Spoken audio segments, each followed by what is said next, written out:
আসসালামু আলাইকুম সুপ্রিয় দর্শক, ঈদ মোবারক। পবিত্র ঈদ উল ফিতরের শুভেচ্ছা। আজকে আপনাদের সামনে একটি গোস্তের গরুর বিষয়ে আলোচনা করব। মূলত অনুষ্ঠান উপলক্ষে আমাদের বাসায় এই গরুটা কেনা হয়েছে। ষাঁড় গরু মোটামুটি 27 থেকে 28,000 টাকা করে আজকে মন যাচ্ছে। 26 থেকে 27,000 টাকার নিচে মনে কেউ দিচ্ছে না আর কি। স্পেশালি ঈদ মার্কেটে আজকে নীলফামারীতে এত বেশি ষাঁড় গরুর দাম যাচ্ছে যে পাইকার কিংবা ব্যাপারী কোনো ক্রমেই কম দিচ্ছে না। তো ষাঁড় গরু ঘুরতে ঘুরতে পরিশেষে একটা গাভী গরু কেনা হইল।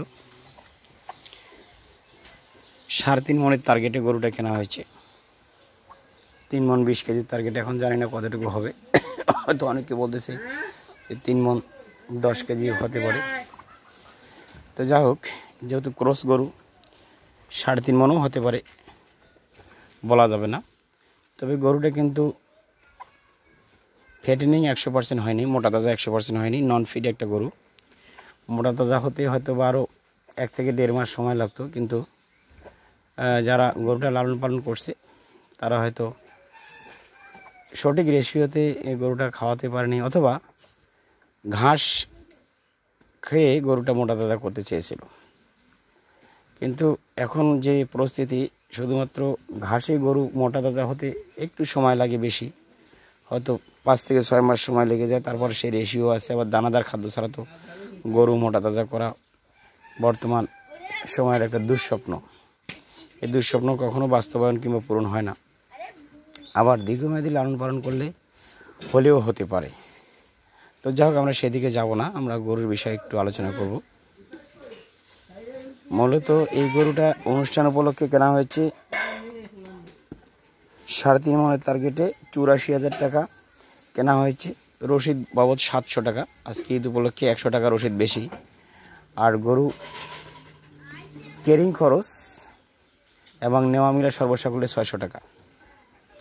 তাহলে 84,700 আর এনাদার 600, 700-1300, মানে তাহলে 85,300 টাকা পড়ে গেল।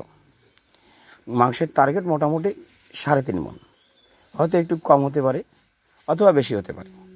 তো আমরা এই গরুটা আসলে জবাই তো রাতে হবে, আজকে তো না, হয়তো সেটা বুধবার রাতে হতে পারে, বৃহস্পতিবার, মানে বিবাহ উপলক্ষে এই গরুটা জবাই হবে ইনশাল্লাহ। কেমন হলো একটু মতামতে জানাবেন যে দরদাম কি বেশি হলো নাকি কম। গোস্তের গরু ঈদ উপলক্ষে কিন্তু চাহিদা অনেক বেশি। আর এটা এমন একটা গরু যেটার কষাই পাটিরও চাহিদা আছে, আবার পুষাই পাটিরও চাহিদা আছে, মানে পালার পাটিরও চাহিদা আছে। পালার পাটির চাহিদা একটু কম হলেও কষাই পাটির চাহিদা একটু বেশি। আর মাংস, মানে চর্বি যেহেতু কম গরুটাতে, সেক্ষেত্রে হয়তো মাংস একটু টেস্টফুল হবে। চর্বি বেশি হলে তো পর্তা কম হয়, আর চর্বি বেশি হলে কষাইটা একটু বেশি চাহিদা করে, চর্বি কম হলে কষাইটা একটু কম চাহিদা করে। তার কারণ তারা চর্বিটাকে একটু এক্সট্রা বেনিফিট হিসাবে মূলত মূল্যায়ন করার চেষ্টা করে। আপনারা একটু আপাতমস্তক গরুটা দেখুন।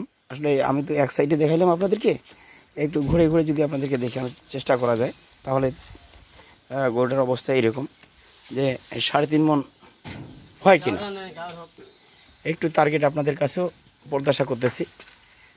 মূলত 3.5 মন টার্গেটই তো না। এখন হয়তো একজন বললো যে 3 মন 10 কেজি, আমিও বলছি যে 3 মন 10 কেজি, আমিও বলছিলাম। যখন কিনি তখন তো একটু কম বেশি ওজনের ডিফারেন্স করতেই হবে। তার কারণ টোটাল এক্সট্রা, মানে টোটাল যদি ওজনটা কিংবা মানে যে টোটাল ওজন আসে, সেই ওজনটা যদি আমরা পার্টি কিংবা যারা বিক্রয় করে তাদেরকে বলি, সেক্ষেত্রে তারা তো দাম ছাড়বে না। ধরেন 25,000 টাকা করে মন, 3-25 75 গাভী গরু যেহেতু। আর আধা মন গোস্তর দাম হচ্ছে, মনে করেন যে 12,500 কিংবা 13,000। তো 75 আর 13 কত হয়? মোটামুটি 83-84। ভুঁড়ি আছে, চামড়া আছে, হ্যাঁ, পা আছে, সেট টেট, এগুলো আদার্স তো আছেই। এই সর্বসাকুল্যে আর কি, সর্বসাকুল্যে গরুটার ওজন আমরা এইভাবে নির্ণয় করে দরদামটুকু আমরা ওইভাবে কষানোর চেষ্টা করেছি। এখন 3.5 মনের উপরে হলে তো ভালোই, 3.5 মনের নিচে হলে হয়তো বা একটু দামটা বেশিও পড়তে পারে, হয়তো 26,000 টাকার মতো মন আসতে পারে।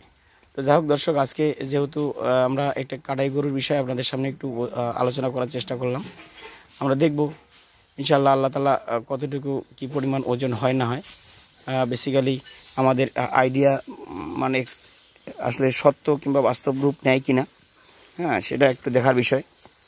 তো এই যে অবস্থা, মানে পিছনটায় এখনও মাংস অনেকটা জায়গা রয়েছে, ফাঁকা রয়েছে, যে কারণে হয়তো কষাই পাটিতে চাহিদা একটু কম ছিল, কিন্তু এখন যারা ভাগে মাংস কিনে তাদের কিন্তু আমার একটু চাহিদাটা বেশি। মঞ্জুল ঠিক আছে ভাই, গরুর ওজন টোজন সব ঠিক আছে? হ্যাঁ, লাভ নাই, লাভ হবে না, লস হবে। কেন লস হবে ভাই? ওজন মিলিবে না? হ্যাঁ, ওজন মিলিবে না? গরু হবে না, গাও দেওয়া দেয় নাই? ও আচ্ছা, হতে পারে গাও দেওয়া যেহেতু দেয় নাই, তোর একটু আংশাং হইতেই পারে। তো যাই হোক দর্শক, আর দীর্ঘায়িত নয়, একটা গরু নিয়ে এর চেয়ে বেশি আর কি আলোচনা করব। আপনাদের সকলের সুস্বাস্থ্য মঙ্গল এবং সুদীর্ঘ জীবন কামনা করব। পাশাপাশি গরুটা না গাও দেওয়া তো, পাইপটা আসবে এত দূর দিয়ে দেয় না, গাও দেওয়া দেয় মঞ্জুরকে, আমার গরম হয়েছে, গাও দেয় না, এই তো গাও দেওয়া তো এইটা বান্দির নাকি নাকি? হ্যাঁ, কি আমরা এই গরুটা নিয়ে আর দীর্ঘায়িত নয়, আপনাদের সকলের সুস্বাস্থ্য মঙ্গল এবং সুদীর্ঘ জীবন কামনা করব। পরবর্তী আর পুনরায় সবাইকে ঈদের শুভেচ্ছা, ঈদ মোবারক জানিয়ে আজকের এই প্রোগ্রামটি শেষ করছি। ভালো থাকবেন সকলে, সুস্থ থাকবেন। আসসালামু আলাইকুম, আল্লাহ হাফেজ।